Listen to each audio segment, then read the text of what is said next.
All right, there we go. Good morning, everybody. Happy Tuesday, January 7th, 2020. This is Joel Rissinger, and you are listening to the Pondering podcast and radio program.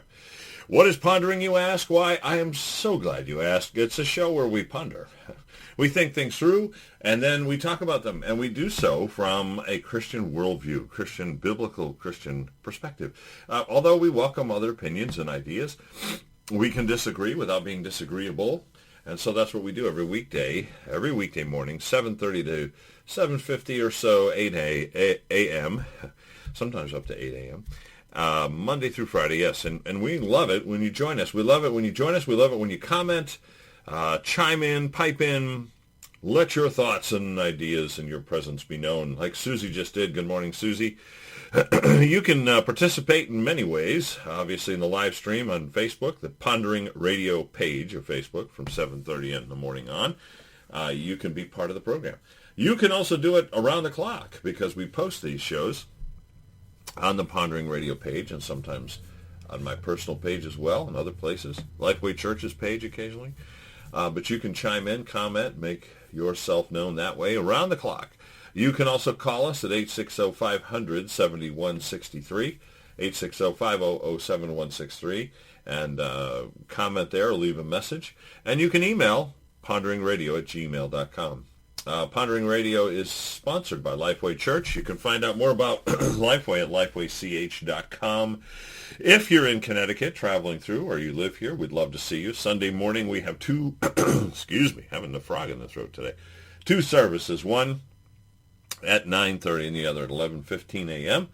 And we're at 2172 Burnlin Turnpike in Newington, 2172 Burnlin Turnpike, sort of kitty corner across from the Bolorama bowling alley if you're headed up the turnpike and looking for us.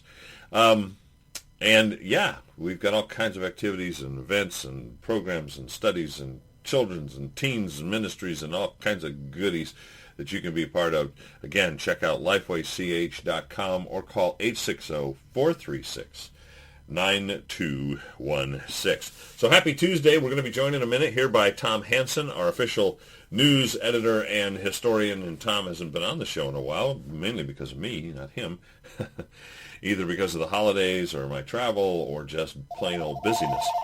So Tom is, look at that, right on cue, joining us today, and you're welcome to comment, jump in, and share with him and I as we kind of look at the news and some of what's happening in our world. Good morning to Jim as well, and let's say good morning to Tom.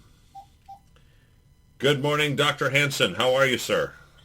Doing well, Joel. Good morning to you and our fellow ponderers. Hope everybody is doing well today. Yeah, absolutely. It's a new year, a new day, a new beginning. We've got Pastor Jim here this morning. We've got Susie. I'm sure there are others too that I missed. But we haven't had you on in a while, and that's my fault more than anything. How was your Christmas season? Oh, very nice. We be old folks down here in our mid-60s, and we just love doing pretty much nothing. Our daughter, who used to live about 4.5 hours away, now moved to be about a half hour away from us, she and her husband. Nice. We did get to see them. Yes, it's nice to have them close by, but we get real rowdy on New Year's Eve. We just set the alarm for 11:50 at night and watch on our phones as it becomes midnight, and then pretty much go back to bed. You party animals, you crazy wild people. By the way, good morning to Richie and Fred, and let's see, Susie and Fred are saying good morning to you, Dr. Hanson. Great to have you aboard here. Yes, thank you. Good morning to all of you. I'm not seeing the comments, so yeah, if there's anything that comes up, if you can let me know. I will. So you guys can say anything you want about Tom, and I'll only let him know if it's, not too rude. I'm just kidding. So that's good. So you had a quiet but nice Christmas at home. Have you done any travel or gone to any conventions or anything recently? No, we did go up to Indiana before Thanksgiving to see my 92-year-old mom. Oh, wow. How's she doing? Pretty well. We get up there about 3 times a year, and it's not too bad. in my younger days, we'd just make it a long 9 or 10 hour drive, but we split it up Yep. 4 hours a day and just have fun. We went through Chattanooga, Tennessee, which is a real historic place. A lot of Civil War things happening there, and it's just a really neat place to be. We drove by Nickajack Cave, where my ancestor from 1760 to 1818 had a munitions factory during the War of 1812. Oh, wow. That was fun. It's just amazing to think that one's ancestor was there in that area just a couple hundred years ago. It's just, and somebody wrote a priceless family history. I don't know if they realized how meaningful that would be for generations to come. But Yeah, I guess you could say your family has an explosive past then, huh? that's true. I enjoy seeing your puns on. It's too early for my humor. I know. Just drink some coffee, people. You'll be fine. I'm kidding. So, a lot going on in the news and in our country. It's funny to see the reaction. When I say funny, I don't know, sad maybe is a better word, the reaction to the president's action to eliminate this terrorist general from Iran. Yeah. But it's funny, beforehand they're accusing him of being weak, and now they're accusing him of being a warmonger. So I guess, again, he can't win, huh? Yeah, I heard him on Rush Limbaugh yesterday, and he was talking about building the wall, and he said, whatever I want, they hate. And he said, if I had it all to do over again, I would have said I'm against the wall, and then they would have built it right away. Yeah, but, right. And then come out after it's built and say, just kidding. Yeah, I know. It's crazy. I mean, I don't always, there are times when I have not liked the president in office. And, I pray for him daily. I vote. And, it's amazing how quickly 8 years goes by. Yeah, oh yeah. And then you get somebody in office that you like. And it's, Yep. to just be obsessed because you disagree with them. I mean, even for their own political sake, they should just be quiet because they're doing more harm Right. than good. Because, as has been said, the more they hate Trump, the more we like him. I mean, I understand his flaws, but it's like, politically, it's just kind of bite your tongue. Yeah, The Iowa caucuses are coming up this month. I mean, you get a chance. Focus on your issues and promote them, and see what happens at the election in the voting box. I agree with that. Voting booth. Hey, I wanted to ask you. You've probably heard this? You kind of alluded to it a little, I think. But there are those who are saying that the reason that some of these terrorists, really, I'm going to call them in general, he's a terrorist, are more emboldened is because they've seen. They've seen Nancy Pelosi and others take on the president. They've seen this impeachment process, and they thought, well, he's weak, he can't do anything, et cetera, et cetera. Do you think that's true? I mean, do you feel that's why he was riding around in broad daylight, flying in private jets into major airports? I mean, the guy was acting like he was Teflon, I don't know if that's really the case, that he's been emboldened by the impeachment process, or just, hey, that's just who he is or was. Yeah, I don't know specifically. I think that's very true. That could be very true. That also harkens back to the anti-Vietnam movement. Yeah. That our enemies were really emboldened Yep. by the anti-war movement, and it's very sad. I mean, I am biased in favor of America. I love America. Yep. I'm going to take our side. Yep. And it's just so sad to see our enemies emboldened by this when we have members of Congress who are pretty openly, they are Muslims, and who are just totally against killing one of their own. I mean, it is sad. I mean, you and I grew up in paradise. I mean, I know it really wasn't perfect, but it's like there was common sense. Yeah. We were all Americans. We were Democrats and Republicans, but we're all Americans. Right. And Yep. and it's just so sad. I know the Bible warns us about saying, woe, you people who say that the olden days were better than this. Right. Look forward, not backward, and all that. Right. Yeah. Press on. I gave a sermon on that this weekend. Time's coming when we're, after Christ's return, we're not going to be longing for, this life. I mean, the next life's going to be so much more beyond this one than. Yep. But. No, I think that's, a good word, good advice. But, everywhere I've traveled, I have seen primarily through missions, most of which had been sent from our country, or perhaps from Great Britain, but often most of the time from here, from the U.S., but also in other ways beyond missions, in terms of commerce or even military support. I have seen nothing but good brought to some very godforsaken, hurting places.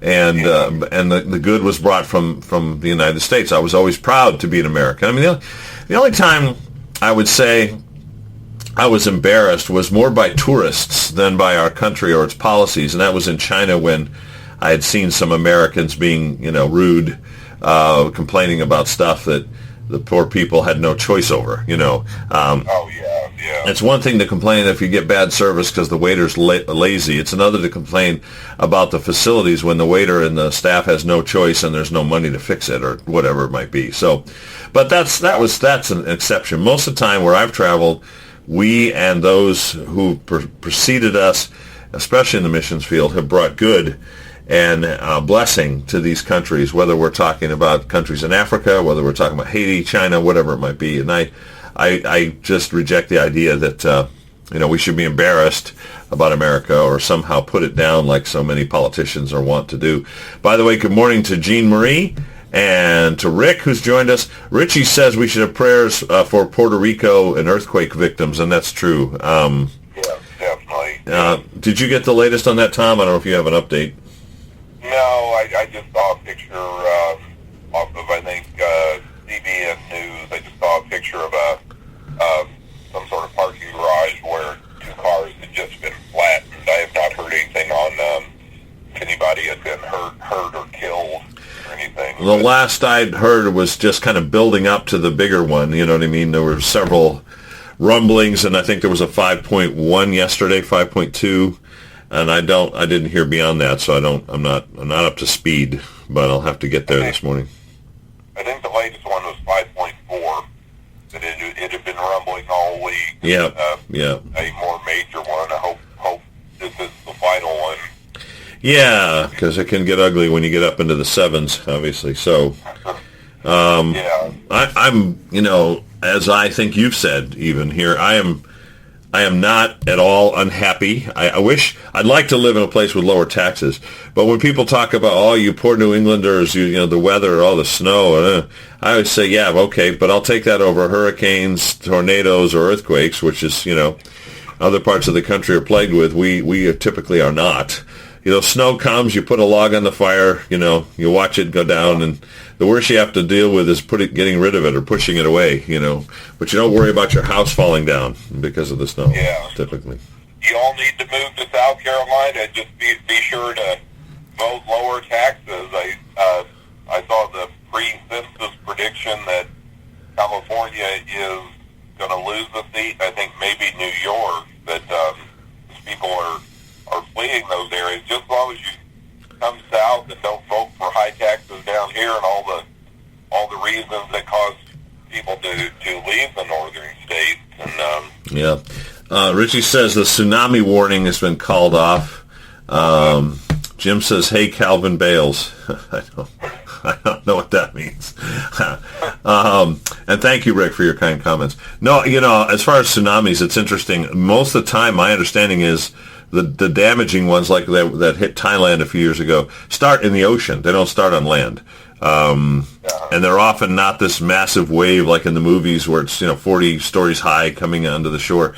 It's usually this sort of seeping, slow, increasing volume of water that just like a flood kind of peels back, or I should say pushes forward onto land, but not at a big wave, more like a I don't know, like a slow leak, But anyway, I guess it's been called off, so that's a good thing. That brings to mind the scripture, I forget exactly what it says, about how God sets boundaries for the seas. Yeah. And when you go to the ocean and just look at that and think, what's keeping this from just sweeping over the whole land? Right. God controls everything. Jesus controls everything by the word of his mouth. He puts everything in his place. Right. He created everything, and he's got it totally under control. And it's right. Thankfully. Yeah. So, what other news items do you have, and or any history you want to share with us? I can't believe it's already almost 10 of. Wow. Time goes fast.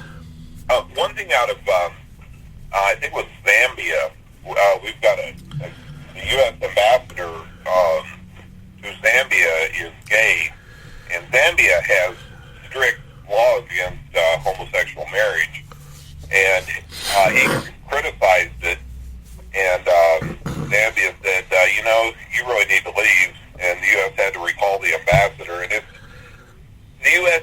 needs to be a force for Christian morality, not for getting involved in when a country is doing something that is proper Christian-wise. I mean, we used to be a Christian nation, and I'm glad Zambia stood up and said, "Hey, you need to go home."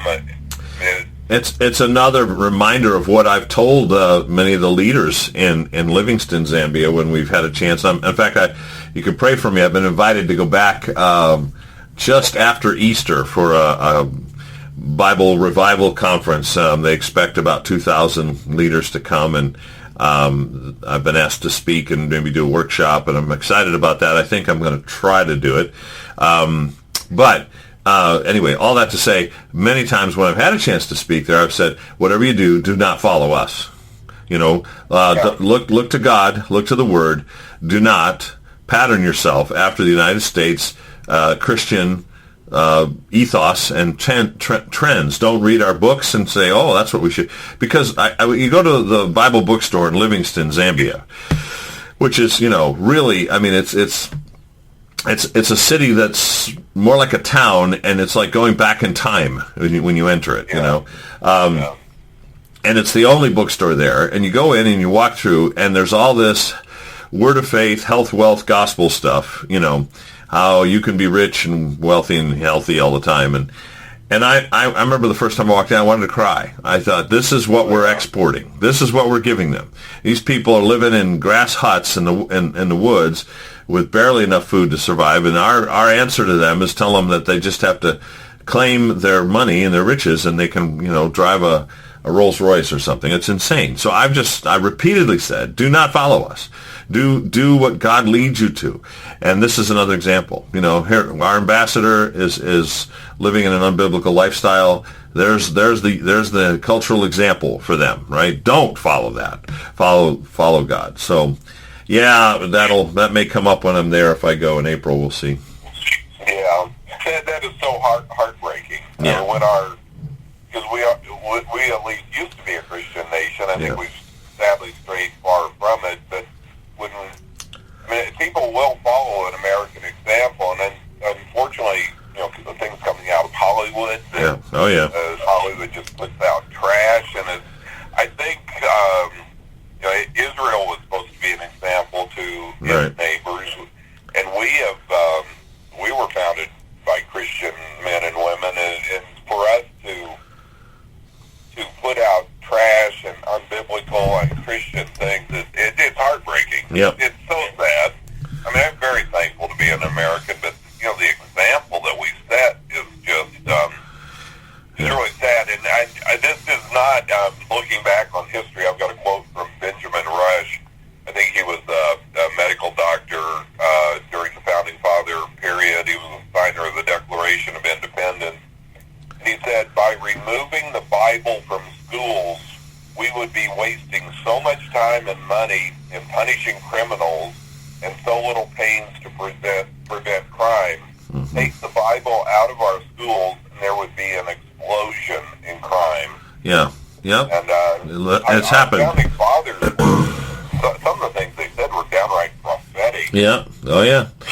I mean, this really came to pass in 1962 when prayer was banned from the schools, but apparently he was seeing that battle taking place at that time. And it was in the public schools, it was the lowest common denominator Christianity, Protestantism. The Catholics had their own schools, but the Bible was a major textbook. There was something called I don't know how to pronounce this word, New England primer or primer. Kids were taught how to read from that, and it was very biblically based. And that was started, back in the late 1700s and went on up until about 1930. And we can just see the decline as America forsakes Christ. We can see just the insanity. I mean, you and I grew up in a world that at least had common sense. Yeah. Now it's going nuts. I mean, when you bring in atheism and agnosticism, there's just no end to the evil that will happen. Yeah. And it is very, very sad. No limit. Well, yeah, we had a conversation last night we have a Freedom in Christ group. It's basically a ministry team that offers people that process if they want to go through it in prayer. And we were meeting and discussing and updating each other and talking about some of these things. And it just it impresses me that we are in a place where we see more and more promotion of some of these things. And there's a necessity for us to be stronger, to be aware, to be able to stand together and, in a loving way, in a positive way, stand against it. Anyway, we are about out of time. So, Tom, it's been a joy. We'll try to do this more often in the new year than we have. Our best to you and your family and your ministry. Tell our folks again how they can follow what you're up to and what you're posting and your musings day to day, because there's a lot of good information there. All right. My website is southcarolinacommunications.com or just Tom Hanson on Facebook. I'm posting every morning and would love to share with you all. I really enjoy getting together with everybody. So, hope we can do this more often in 2020. Yeah, absolutely. So thanks again, Tom. Bye for now. We'll be in touch, I'm sure, my friend. Sounds great. Have a good one. You too. And for the rest of you, hey, thank you for joining us this morning on Pondering.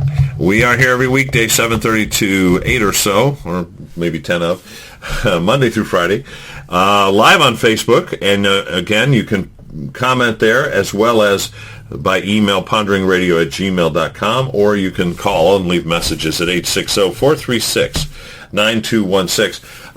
One other thing I'll mention to you, we are having some technical challenges uploading the audio podcast via Spreaker. So as soon as those are available, there'll probably be like 3 or 4 posts all at once. Boom. We put them on Facebook on the Pondering page, Pondering Radio page, and they're distributed throughout most podcast venues. But we will be several days behind just because of this. It's really a cyber attack. Apparently, we've been hit with a hacker. So we're trying to stop that, and then we can upload. So we'll let you know. We'll keep you posted. Just keep an eye peeled. In the meantime, stay in the Word, keep praying, and whatever you do, keep on pondering. Tell your friends, neighbors, and even complete strangers, just walk up to them and say, hey, have you pondered? And then just, run away. No, I'm just kidding. But you can tell them about the show. We'd love to have them join in. And until tomorrow at 7:30, we wish you guys the best. God bless you. We'll see you then. Bye for now.